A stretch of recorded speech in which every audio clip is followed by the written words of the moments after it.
Hey guys, this is ZonalFear bringing you a underclocking stroke undervolting video today. A lot of you will be thinking, what? Did he just say underclocking? Yes, I did. I also said undervolting though, and that's something which is quite interesting. So you buy your processor from Intel or AMD, and all the voltages follow a set pattern. They're all configured for a certain amount of voltage, which basically determines kind of like the amount of power that the system uses and the stability of the processor. Some chips are better than others, and some chips on the same run are better than other chips. And what I mean by this is AMD and Intel go for sort of like standard limits on voltages for processors, and by undervolting your processor, it actually benefits in two ways. The first way that it benefits is lower temperatures. The voltage that your processor receives also dictates how warm or hot your processor runs, and the hotter your processor, ultimately the less time it will last. Heat is the major killer of all computer components, and it'll eventually get you. The second thing that undervolting your processor will do is it will also save power as well, and it's not a minute amount of power. So today I'm working on my own AMD Phenom X6 1055T, and I've undervolted my processor, sort of show you what I actually mean by this, to give you proof, if you like, that this thing is actually worthwhile. Somewhere in your BIOS you'll come across these settings, not necessarily worded like this, there may be slightly different wording per sort of each little option you have here, but generally they all follow similar patterns. And the thing that we're looking at today is CPU over voltage, which I've set here to 1.225 volts. This is the amount of voltage that the processor will receive. AMD have this set to, well, the motherboard will set this to auto, and auto will go to what AMD have specified the chip will run. So for my own Phenom processor, at full load it'll be 1.475 volts. So it doesn't seem like much of a change in terms of the amount of voltage that a processor is receiving. However, the amount that you turn down the voltage directly relates to how much power your processor will be using at full load, how hot it will be at full load. It doesn't affect idle load so much, but you can still sort of tweak them down a tiny little bit. So what I've done here is I've set my CPU over voltage as follows. I'm trying to do this without going into any major settings, so everything else, as you can see, I've left to auto right across the board, except for CPU over voltage. Now, what you need to be very careful of, guys, before you do this, let's just get my finger out of the way, is that you're confident with what you're doing. You could, in theory, if you bumped up the voltage too high, damage your processor by doing so.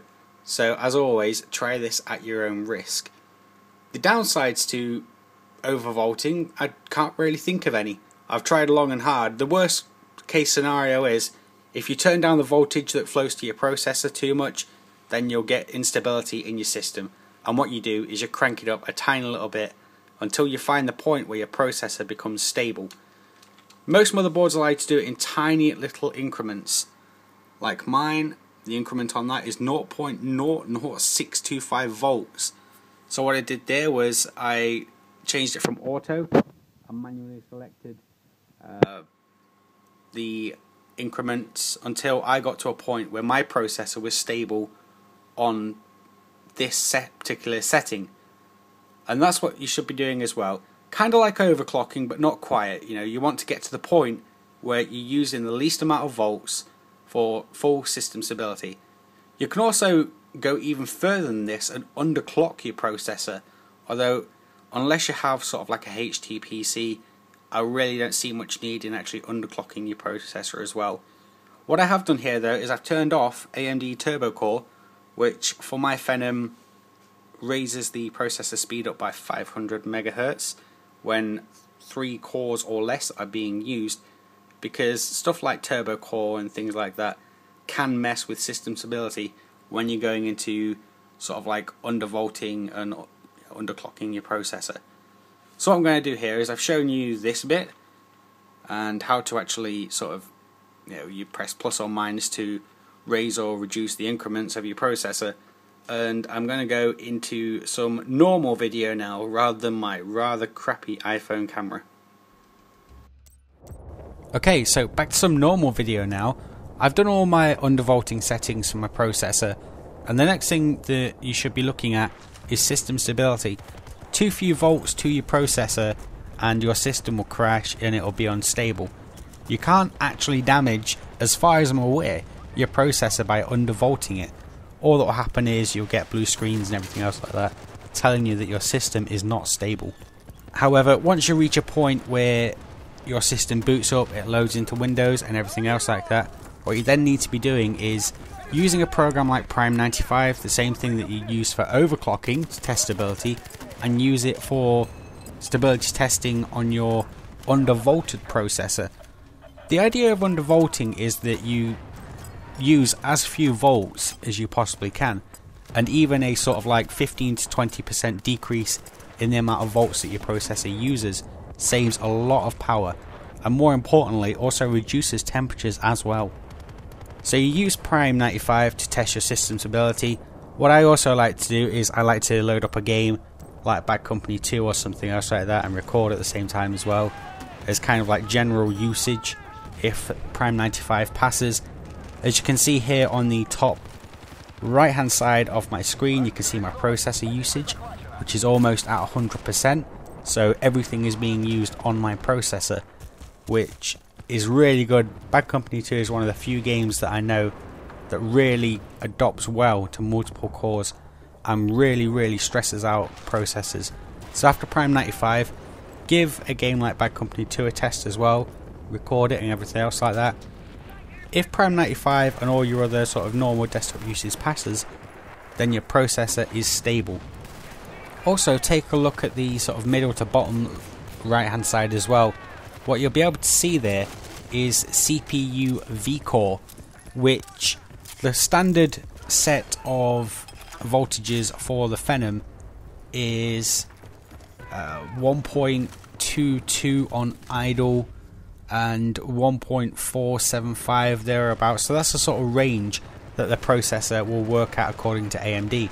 What you can see here, however, on my processor is that I've been able to lower the voltage to 1 volt on idle and 1.22 volts on 100% load. So that is a massive reduction from what AMD originally factory set the processor at.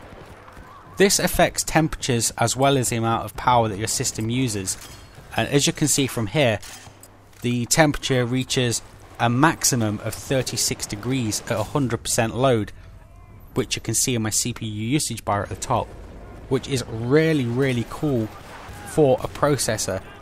This temperature is 36 and it was down from about 48 on 100% load on AMD's own stock voltages. So not only do you use less power, you also generate less heat inside your case, so everything runs cooler, your PC is quieter, and overall it's something that I think that if you are happy enough to try and you have good technical knowledge, for you to give it a go. The worst thing that will happen is your system will become unstable and you'll have to go back into the BIOS and crank up the voltage a notch, and then basically rinse and repeat until you reach a stage where your processor is nice and stable under Prime95 and all your normal desktop programs, your games and everything else like that. This video is really sort of going to help those guys who use high-end processors or sort of very high energy consumption components. My own Phenom is a 125 watt processor, so it guzzles down quite a bit of electricity, and being able to reduce any sort of voltage to lower the power consumption is a plus. But this would also apply if you're using a high-end quad core from say Intel or anything else like that. You should always be able to go in your BIOS and reduce the voltage to say like a little bit below where Intel have set it, and then keep on going lower and lower. And if your system becomes unstable, put it up a notch as well. I hope you guys have enjoyed this video, and I hope that some of you will find some benefit from it. If you have any questions or comments, do let me know below. Until next time, take care.